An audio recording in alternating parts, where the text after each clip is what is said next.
عقیقہ کے بارے میں بہت سوال آپ کے سیمانچل میں ہوتا ہے، اور میں سمجھتا ہوں کہ نماز کا لوگ اتنا خیال نہیں کرتے جتنا عقیقہ کا کرتے ہیں۔ نماز کا کم سوال آتا ہے، عقیقہ کا زیادہ آتا ہے۔ تو اب عقیقہ کے بارے میں ایک سیدھی سیدھی بات سن لیجیے کہ عقیقہ کا اصل جو دن ہے وہ 7واں دن ہے۔ 7ویں دن ہی عقیقہ سنت ہے اور 7ویں دن ہی افضل ہے۔ بہت سارے علماء کا تو یہ بھی کہنا ہے کہ 7ویں دن کے بعد عقیقہ کرنا ہی نہیں چاہیے، نہیں ہوتا ہے۔ لیکن چلو گنجائش بہرحال موجود ہے، بہت سارے علماء کا یہ موقف ہے اور دلائل بھی ہیں کہ عقیقہ بعد میں بھی ہو سکتا ہے۔ اگر کسی کے پاس 7ویں دن طاقت نہیں تھی، بعد میں طاقت ہوگی تو کر سکتا ہے۔ لیکن 2-3 باتیں خاص طور سے موٹی موٹی باتیں یاد رکھیں۔ عقیقہ میں بڑے جانور کا عقیقہ ثابت نہیں ہے۔ عقیقہ میں چھوٹا جانور، چاہے آپ بکرا بکری کر سکتے ہیں، بھیڑا بھیڑی کر سکتے ہیں، چھوٹا جانور ہونا چاہیے۔ دوسری بات ہے کہ لڑکا اگر ہے تو 2 جانور ہونا چاہیے، لڑکی اگر ہے تو 1 جانور ہونا چاہیے۔ جانور کا دتا ہونا بہتر ہے، ضروری نہیں ہے۔ عقیقہ میں جانور عیبدار نہیں ہونا چاہیے، جیسے قربانی میں عیبدار نہیں ہونا چاہیے، عقیقہ میں بھی عیبدار نہیں ہونا چاہیے۔ اگر آپ کے گھر میں کسی کی شادی ہے اور آپ یہ چاہتے ہیں کہ بھئی ہمارے ہاں شادی میں مہمان آ رہے ہیں اور ہم بڑے کو ذبح کر کے اس کا گوشت کھلا رہے ہیں، تو ہم ساتھ میں عقیقہ کا بھی گوشت کھلا دیں، تو معاف کیجئے گا، اس بڑے جانور میں آپ عقیقہ کی نیت نہیں کر سکتے۔ اگر آپ کو عقیقہ کرنا ہے، کسی بچے کا عقیقہ آپ نے نہیں کیا تھا اور آپ شادی کے موقع پہ عقیقہ کرنا چاہتے ہیں تو چھوٹا جانور لائیے۔ لڑکا ہے تو 2 جانور لائیے، لڑکی ہے تو 1 جانور لائیے۔ ہاں، اگر کسی کے پاس طاقت نہیں ہے 2 جانور کی اور لڑکے کی طرف سے عقیقہ کرنا ہے تو 1 ہی جانور لے آئے، چلے گا انشاءاللہ۔ لیکن 2 سنت اور بہتر یہ ہے کہ 2 ہونا چاہیے، اور یہ جانور الگ سے ہونا چاہیے۔ کسی دوسرے، اب قربانی کا جانور اسی کو آپ قربانی کا بھی مان لیں، اسی کو عقیقہ کا مان لیں، ایسا نہیں چلے گا۔ قربانی کا جانور الگ ہونا چاہیے، عقیقہ کا الگ ہونا چاہیے۔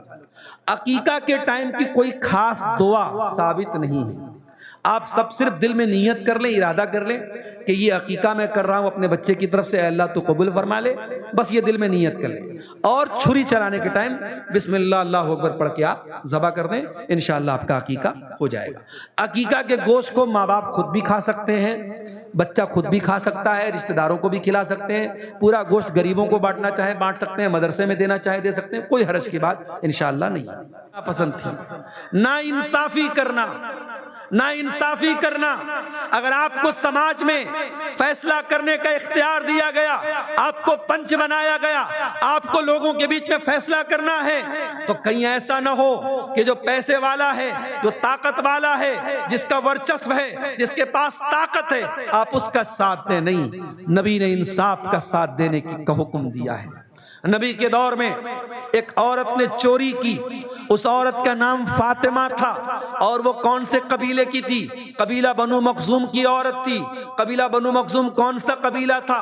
یہ ابو جہل کا قبیلہ تھا، ایک خالد بن ولید کا قبیلہ تھا، بہت بڑا قبیلہ تھا۔ اس قبیلے کی عورت نے چوری کی، اور اسلام میں چوری کی سزا ہاتھ کاٹ دینا ہے۔ نبی نے فیصلہ کیا عورت کا ہاتھ کاٹا جائے گا۔ خاندان والے پریشان ہو گئے کہ ہمارے خاندان کی عورت کا ہاتھ کٹے گا، ہماری تو ناک کٹ جائے گی، لیکن ڈائریکٹ کسی کی ہمت نہیں پڑ رہی تھی کہ اللہ کے نبی سے کچھ کہہ سکے۔ تو لوگوں نے حضرت اسامہ بن زید سے کانٹیکٹ کیا۔ اسامہ بن زید کون تھے؟ یہ اللہ کے نبی کے بڑے چہیتے صحابی تھے، نبی نے بیٹے کی طرح ان کو پالا تھا۔ اسامہ بن زید کے پاس لوگ آئے، کہا اے اسامہ، ہمارے خاندان کی عزت کا مسئلہ ہے، ذرا آپ اللہ کے نبی سے جا کر کے ریکویسٹ کر دیجئے، ہاتھ نہ کاٹا جائے، کوئی اور سزا دے دی جائے۔ اسامہ بن زید اللہ کے پیارے نبی کے پاس آتے ہیں اور آ کر کے کہتے ہیں اللہ کے نبی، اس عورت کا ہاتھ نہ کاٹیے، کوئی اور سزا دے دیجئے۔ اللہ کے نبی غصے سے لال ہو جاتے ہیں اور آپ کہتے ہیں تشفع فی حد من حدود اللہ، اے اسامہ کیا تم اللہ کے قانون کو توڑنے کی بات کرنے آئے ہو؟ کان کھول کر کے سن لو، اللہ کی قسم اگر میری بیٹی فاطمہ بھی چوری کرتی لقطعت یدہا، میں اس کے بھی ہاتھ کاٹ دیتا۔ یہ ہے میرے نبی کا انصاف۔ میرے نبی نا انصافی کو پسند نہیں کرتے تھے۔ ایک صحابی آئے، ان کا نام تھا بشیر، انہوں نے کہا اللہ کے نبی، میں اپنے بیٹے نعمان کو ایک کھجوروں کا باغ دینا چاہتا ہوں۔ نبی نے پوچھا کہ اور بھی بچے ہیں تمہارے؟ کہاں ہے اللہ کے نبی اور بھی بچے ہیں، کیا سب کو دیا ہے کھجور کا باغ؟ کہا نہیں، سب کو نہیں دیا ہے۔ آپ نے کہا اگر سب کو نہیں دیا ہے اور ایک بیٹے کو دینا چاہتے ہو تو یہ نا انصافی ہے، یہ اولاد کے ساتھ ظلم ہے۔ اے لوگو، اللہ سے ڈرو اور اپنی اولاد کے ساتھ ظلم مت کرو۔ اور اے بشیر، کان کھول کر کے سن لو، تم مجھے آئے ہو اس پر گواہ بنانے کے لیے، میں ظلم کے اوپر گواہی نہیں دے سکتا۔ معاف کرنا میرے پیارے ساتھیوں، اسی سماج میں بہت سارے والدین ہیں جو اپنی اولاد پر زیادتی کرتے ہیں، اولاد کے ساتھ بھید بھاؤ کرتے ہیں۔ ایک اولاد کو بہت کچھ دیتے ہیں، دوسری اولاد کو محروم کر دیتے ہیں، ایک اولاد کو اپنی جائیداد سے عاق کر دیتے ہیں۔ خبردار، اپنی اولاد کے ساتھ انصاف کرو، اپنی اولاد کے ساتھ انصاف کرو۔ یہ زمین تمہارے ساتھ قبر میں نہیں جائے گی، یہ جائیداد تمہارے ساتھ قبر میں نہیں جائے گی، یہ دھن دولت تمہارے ساتھ قبر میں نہیں جائے گی، تمہارا عمل قبر میں جائے گا۔ اگر اولاد کے ساتھ نا انصافی کرو گے، اللہ کیا گردن پکڑی جائے گی، اللہ کیا پکڑ ہوگی۔ میرے پیارے ساتھیوں، نبی کو یہ چیز بہت ناپسند تھی، آپ نا انصافی کو بہت زیادہ ناپسند کرتے تھے۔ اور آخری بات بیان کر کے بات ختم کر رہا ہوں، اللہ کے پیارے نبی کو بے حیائی سے بہت زیادہ نفرت تھی۔ اللہ کے نبی بے حیائی کو بہت زیادہ ناپسند کرتے تھے اور حیا کو بہت زیادہ پسند کرتے تھے۔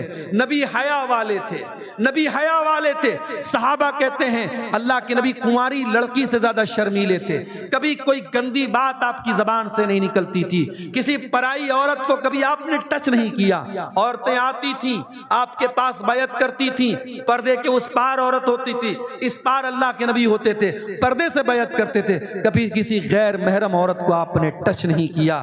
میرے نوجوان بھائیوں، میری بہنوں، آپ کو نبی اکرم حیا کا درس دے رہے ہیں، اور نبی اکرم کی بیویاں اور نبی اکرم کی بیٹیاں سب حیا والی تھیں، اس لیے حیا والے بنو، بے شرم نہ بنو، بے حیا نہ بنو۔ آج سماج سے شرم و حیا کا جنازہ نکل رہا ہے، آج ہماری نوجوان نسل بے حیا ہو رہی ہے، آج اس قدر بے حیائی پھیل رہی ہے کہ بیان کے باہر ہے۔ آج ہماری چال ڈھال، ہمارا لباس، ہمارا رہن سہن بتا رہا ہے کہ ہمارے اندر حیا ہے یا بے حیائی ہے۔ میرے پیارے ساتھیوں، جس نبی سے ہم محبت کرتے ہیں وہ نبی حیا والے تھے، اس لیے اپنے اندر حیا پیدا کرو اور ہر بے حیائی کے کام سے اپنے دامن کو بچانے کی کوشش کرو۔ آخر میں یہ پروگرام والے آپ کے سامنے رومال لے کے جا رہے ہیں، ہماری مائیں بہنیں بھی بیٹھی ہیں، میں اپیل کروں گا کہ جس ادارے کے تعاون کے لیے پروگرام ہوا ہے، جس ادارے کی ترقی کے لیے پروگرام ہوا ہے، اس کا ضرور آپ لوگ تعاون کریں۔ اللہ تعالیٰ آپ سب کو جو ہے اس ادارے کا تعاون کرنے کی توفیق دے۔ اور یہ 2-3 سوالات آئے، ان کا جواب دے کے ہم بات ختم کرتے ہیں۔ کچھ آدمی آپ کے ہاتھ سے چندہ دینا چاہتے ہیں، 10 منٹ چندہ۔ اگر کوئی شخص میرے ہاتھ میں آ کر کے چندہ دینا چاہتا ہے، آ جائے، اس نیک کام میں دیر نہ کرے۔ اور چونکہ ہمیں رات بھر کے جگے ہوئے بھی ہیں، بھوکے پیاسے آئے ہیں، ڈائریکٹ آپ لوگوں کے بیچ میں اسٹیج پہ بٹھایا گیا ہے، اس لیے دیر نہ کریں، آپ لوگ آئیں اور جو بھی ادارے کو تعاون دینا ہے دے کر کے یہاں سے رخصت ہوں۔ چند سوالات ہیں، جواب سن لیجئے۔ شب معراج منانا کیسا ہے؟ 27 رجب کی تاریخ کو بہت سارے لوگ شب معراج مناتے ہیں اور 27 رجب کو روزہ بھی رکھتے ہیں۔ نہ تو شب معراج منانا جائز ہے اور نہ اس دن روزہ رکھنا یہ ثابت ہے، بلکہ معراج کون سے مہینے میں ہوئی یہ بھی کنفرم نہیں ہے، تاریخ تو چھوڑ دو، مہینہ بھی کنفرم نہیں ہے۔ اس لیے شب معراج کے نام سے کوئی رات منانا بدعت ہے، غلط ہے، جائز نہیں ہے، اور اگر کوئی کرتا ہے تو وہ توبہ کرے اور باز آ جائے۔ قرآن کے نام چندہ مانگنا کیسا ہے؟ قرآن کے نام چندہ مانگنے سے کیا مطلب ہے؟ کیا پوچھنا چاہ رہے ہیں؟ قرآن کے نام چندہ مانگنا کیسا ہے؟ قرآن کے مطلب قرآن کا پیسہ دے دیجیے۔ اگر ایک قرآن کا پیسہ آپ دے رہے ہیں، مدرسے میں وہ قرآن جا رہا ہے، تو اس میں تو انشاءاللہ کوئی حرج کی بات نہیں ہے، لیکن کہیں میں نے سنا ہے ایسا کہ لوگ کیا کرتے ہیں کہ وہ قرآن کا پارا جو ہوتا ہے، قرآن وہ خرید کے لا کے یہاں چندہ دیتے ہیں، پھر وہی باہر بک بھی رہا ہوتا ہے، وہاں سے کوئی خرید کر کے پھر مدرسے میں دے رہا ہے، تو یہ آدان پردان یہ کوئی اچھی بات نہیں ہے۔ یا تو آپ ڈائریکٹ مدرسے کے بچوں کو اگر قرآن کی ضرورت ہے تو قرآن دیجیے، اور اگر مدرسے میں قرآن کی ضرورت نہیں ہے تو آپ مدرسے کے بچوں کے کھانے کا، ان کے رہنے کا، ان کی تعلیم کا بھی جو آپ پیسہ دیں گے اس پر بھی آپ کو پورا ثواب ملے گا۔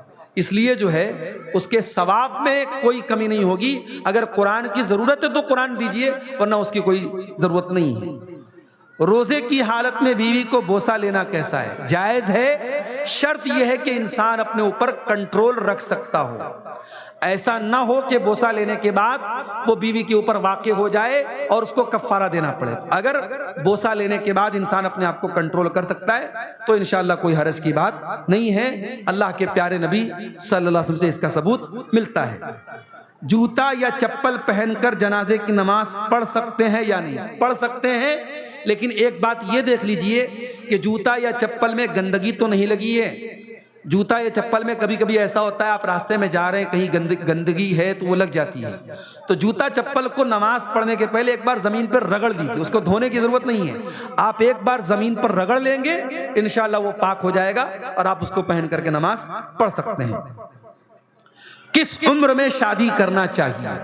شادی کے لیے کوئی عمر فکس نہیں ہے.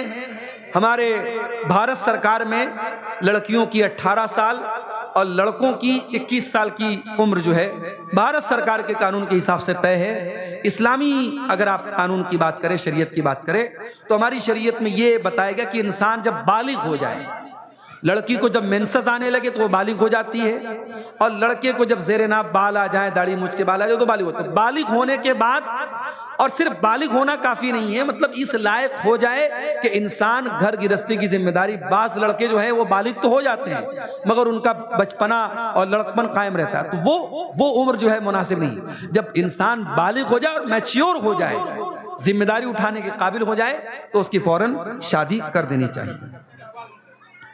گھر کی صفائی کے دوران جال مکڑی کو مارنا کیسا؟ مار سکتے، کوئی حرج کی بات نہیں. مکڑی کا ذکر قرآن میں آیا ہے، اس کا مطلب یہ نہیں کہ مکڑی جو ہے اس کو مار نہیں سکتے. اگر وہ صفائی ستھرائی میں اگر وہ مر رہی ہے تو کوئی حرج کی بات نہیں، جان بوجھ کے اس کو مت ماریے. لیکن اگر آپ کی صفائی ستھرائی میں وہ مر رہی ہے کیونکہ وہ رہے گی تو گندگی پھیلائے گی، تو کوئی حرج کی بات انشاءاللہ نہیں ہے. میرے علم میں ایسی کوئی دلیل نہیں ہے جس میں مکڑی کو مارنے سے منع کیا گیا. قبرستان کے زمین پر گائے بکری چرانا کیسا ہے؟ صحیح نہیں ہے. قبرستان میں مردے دفن ہیں، وہاں پہ ان کی جو ہے قبروں کے اوپر جب چلنے سے منع کیا گیا ہے، تو پھر گائے بکری کو آپ چرائیں گے تو وہ بھی چلیں گی، اس پہ پیخانہ کریں گی، تو یہ بالکل مناسب نہیں ہے. قبرستان میں یہ سب حرکت نہیں کرنی چاہیے. اگر بیوی 2-3 دن سے شوہر سے بات نہ کرے تو کیا حکم ہے؟ بیوی کو شاپنگ واپنگ کرا دو بھائی، بات کرنے لگے گی.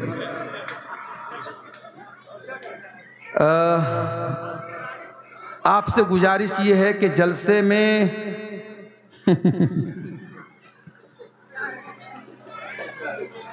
میں جو علماء کرام آتے ہیں، جو پیسہ ان کو دیا جاتا ہے، اس کے بارے میں سوال ہے کہ پیسہ کیوں لیتے ہیں، اور مولوی اور ماسٹر اور نیتا بچہ کیوں کم ہوتا ہے؟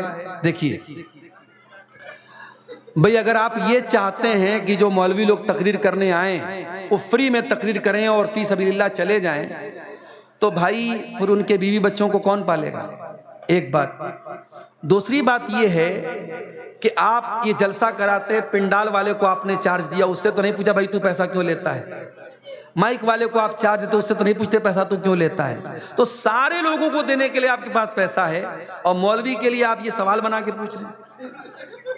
اور ایک بات یہ سن لیجیے کہ ہماری قوم کو، میں یہ نہیں کہتا کہ صرف مولوی کی ضرورت ہے، ہماری قوم کو ڈاکٹروں کی بھی ضرورت ہے، ہماری قوم کو وکیلوں کی بھی ضرورت ہے، ہماری قوم کو ماسٹروں کی بھی ضرورت ہے.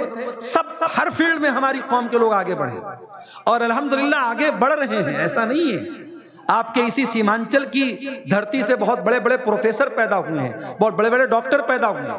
لیکن میں یہ کہتا ہوں کہ اپنے بچوں کو آپ عالم نہ بنائیں، ٹھیک ہے کوئی مسئلہ نہیں، مگر اتنا دین ضرور سکھا دیں اپنے بچیوں کو کہ وہ ڈاکٹر بنے، وہ انجینئر بنے، وہ وکیل بنے، وہ کچھ بھی بنے.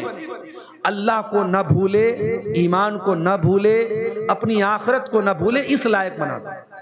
ساری زندگی ایک انسان دین کی تعلیم حاصل کرے اور پھر یونیورسٹی جانے کے بعد جو ہے وہ داڑھی سپا چٹ کر لے اور ایک ٹائم کی نماز نہ پڑھے تو تکلیف ہوتی ہے میرے پیارے ساتھی۔ نماز پڑھنا صرف مولانا لوگوں کے اوپر فرض نہیں ہے، ماسٹر کے اوپر بھی فرض ہے۔ مدرسے میں مولوی صاحب آئیں گے ان کے چہرے پر داڑھی رہے گی، اور ماسٹر صاحب آئیں گے ان کے چہرے پہ داڑھی نہیں رہے گی۔ داڑھی نہیں رہے گی تو لوگ کہیں گے ماسٹر صاحب آ گئے۔ اے بھیا، یہ کہاں لکھا ہے کہ ماسٹر داڑھی نہ رکھے اور مولوی داڑھی رکھے؟ داڑھی رکھنے کا حکم صرف مولوی کو ہے، ماسٹر کو نہیں ہے۔ یہ بہت بڑی غلط وچار دھارا ہے، اس کو ہمیں دور کرنے کی ضرورت ہے۔ ایک سوال دیکھیے، آیا کہ عورت کے چہرے کا پردہ ہے یا نہیں ہے؟ دیکھیے، ہمارے بنگالی بیلٹ میں خاص طور سے چہرے کے پردے کا رواج کم ہے، مگر میں یہ بتا دوں آپ کو کہ شریعت کی اگر آپ بات کریں، قرآن و حدیث کی اگر آپ بات کریں تو قرآن و حدیث میں چہرے کا پردہ ضروری ہے۔ اس مسئلے میں جو مضبوط بات ہے، جو صحیح بات ہے، وہ یہی ہے کہ عورت کو چہرے کا پردہ بھی کرنا چاہیے۔ بہت ایمرجنسی میں ڈاکٹر کے یہاں گئی ہے، اب ڈاکٹر کو دکھانا ضروری ہے، وہاں چہرہ کھول سکتی ہے۔ جہاں چہرہ کھولنا مجبوری ہو وہاں عورت چہرہ کھول سکتی ہے۔ اب ظاہر ہے کہ ایک عورت گھر سے باہر نکل رہی ہے، مارکیٹ جا رہی ہے، شاپنگ کرنے جا رہی ہے یا جلسے میں جا رہی ہے، تو اب وہ نقاب پہن کے جا سکتی ہے، چہرے کو ڈھانپ کے جا سکتی ہے، کوئی مجبوری نہیں ہے۔ تو چہرے کا پردہ کرنا ضروری ہے، مجبوری میں کھولے گی، یہ کھولنا جائز نہیں ہے۔ دیکھیے، یہ ایک بچہ لایا ہے کچھ چندہ، سیف الدین بھائی ہیں کوئی، انہوں نے اپنے ماں باپ کے نام سے 1000 روپے کا تعاون پیش کیا ہے۔ اور یہ کس کا ہے؟ ڈاکٹر پرویز صاحب نے 1500 روپے کی رقم دی ہے، 2000 کی رقم دی ہے۔ اللہ، اقبال حسین بھائی نے 50 کلو گیہوں دیا ہے۔ اللہ تعالیٰ ان تمام چندہ دینے والوں کے چندے کو قبول فرمائے۔ میرے بھائیوں، جلدی میں آپ کے بیچ میں آیا اور بڑا مجمع بھی اکٹھا ہو گیا، بڑی خوبصورت مجلس جم گئی۔ اللہ تعالیٰ ہم سب کی حاضری کو قبول فرمائے، کہنے سننے سے زیادہ عمل کی توفیق عطا فرمائے۔ اللہ تعالیٰ اس ادارے کا ہم سب کو تعاون کرنے کی توفیق دے۔ ماں و بہنوں سے بھی گزارش کروں گا کہ آپ اپنا تعاون یہاں پہ بھیج دیں۔ ہمارے مرد حضرات بھی جو ابھی تک اس کار خیر میں، اس نیکی کے کام میں حصہ نہیں لیے ہیں، وہ آگے بڑھیں اور آگے بڑھ کر کے اس ادارے کا ضرور تعاون کریں۔ جزاکم اللہ خیرہ۔ اللہ تعالیٰ آپ کی روزی روٹی میں، آپ کی صحت میں، آپ کی تندرستی میں، آپ کے اہل و عیال میں برکت دے۔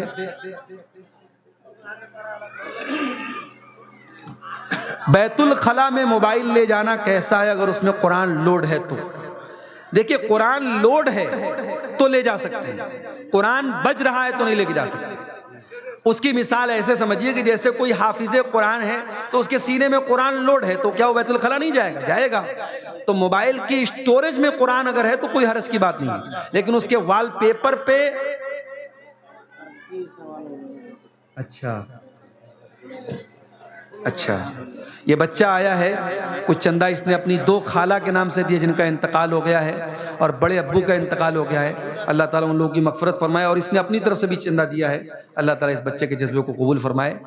تو بھائیوں، موبائل پہ اگر آپ وال پیپر پہ قرآن کی آیت لگاتے تو پھر اس کو موبائل میں مت لے کے جائیے، کیونکہ اللہ کے نبی کی انگوٹھی پر محمد رسول اللہ لکھا تھا، تو آپ اس انگوٹھی کو باہر رکھ کر کے آپ استنجا کرنے جاتے تھے۔ تو اس لیے اگر آپ کے موبائل کے وال پیپر پہ ہے یا اس میں قرآن پلے ہو رہا ہے تو اس کو لے کے نہیں جانا چاہیے۔ اگر اندر اسٹوریج میں تو کوئی حرج کی بات انشاءاللہ۔